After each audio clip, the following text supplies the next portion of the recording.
ভুতুড়ে কাণ্ডের খবর দেখাবো। মাথা ভাঙায় ভুতুড়ে কাণ্ড। এই যে সমস্ত বাড়িঘর দেখছেন, সন্ধে নামলেই বাড়িতে পড়ছে ঢিল। সন্ধে নামলে আতঙ্কে ঘরবন্দি পরিবার। ঠিক কি হয়েছে, আসল ঘটনা ঠিক কি জানবো। রাজেশ রয়েছে আমার সঙ্গে। রাজেশ, দেখো তনুশ্রী, মাথাভাঙা এক ব্লকের রাজরাহাট 2 গ্রাম পঞ্চায়েতের এই ভাঙামোড় এলাকায় এলাকাতেই কিন্তু এই ভুতুড়ে কাণ্ডের যে ঘটনা, সেই ঘটনা ঘটছে। পরিবার এবং স্থানীয় বাসিন্দারা যেটা জানাচ্ছেন যে প্রায় বেশ কয়েকদিন থেকেই সন্ধ্যা নামার পরেই বাড়িতে পাথর, ইট এই সমস্ত দিয়ে ঢিল ছোড়া হচ্ছে। তবে কে বা কারা ঢিল ছুটছে সেই বিষয়টি তারা জানতে পারছেন না, কারণ চারদিকে অন্ধকার। কেউ ঢিল ছুড়ে পালিয়েও যেতে পারে, কিন্তু তারা বাইরে বেরিয়ে এসেও কিন্তু তারা দেখতে পাচ্ছে না কারা ঢিল ছুটছে। কিন্তু এই ঘটনায় কিন্তু রীতিমতো আতঙ্ক ছড়িয়েছে এলাকায়। পাশাপাশি এলাকার দুটো বাড়িতেই নির্দিষ্ট করে ঢিল ছোড়া হচ্ছে বলে অভিযোগ। এবং এই ঘটনার পর কিন্তু এলাকার সাধারণ মানুষ যথেষ্ট আতঙ্কে রয়েছেন। স্থানীয় পুলিশ প্রশাসনও কিন্তু ঘটনাস্থলে গিয়েছিলেন, তবে ঢিল ছোড়া কিন্তু বন্ধ হচ্ছে না। এই ঘটনায় রাজেশ, আসল ভূত কারা এখনো পর্যন্ত তা তদন্তে উঠে আসেনি।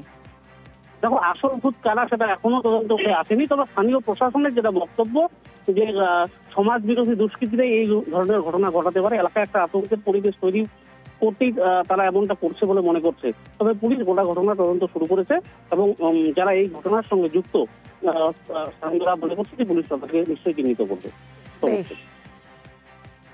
তাহলে ঘরে পিছনে পিছনে ঢিল মারছে, বাড়িতে আসে না। কালকে থাকে বাড়িতে বসে। আজ 7টা থেকে 1টা পর্যন্ত। আপনারা কাউকে দেখেছেন ঢিল দিতে? দেখা যায় না, মনে হয় তাহলে নতুন বেইমানি করতেছে। আপনাদের মধ্যে কি আতঙ্ক কাজ করছে? এটি যে ওই এলাকায় 2-3 দিন ধরে এরকম ঘটনা ঘটছে আর কি। তো আমার মনে হয় এটা আদত সেরকম কোনো ব্যাপার না। কারণটা হলো কিছু খচ্চর ছেলেপেলে আছে যারা হয়তো আতঙ্কের পরিবেশ তৈরি করার চেষ্টা করছে আর কি। আর রাস্তা পথ চলতি মানুষ হয়তো এটা করবে না, আশেপাশের লোকেরাই এটা করছে। এটা একটা আতঙ্কের পরিবেশ তৈরি করার জন্য। যাই হোক, প্রশাসন গতকালকে গিয়েছিল, পুলিশ তদন্ত করছে, তদন্ত করলে আসল তথ্যটা উঠে আসবে।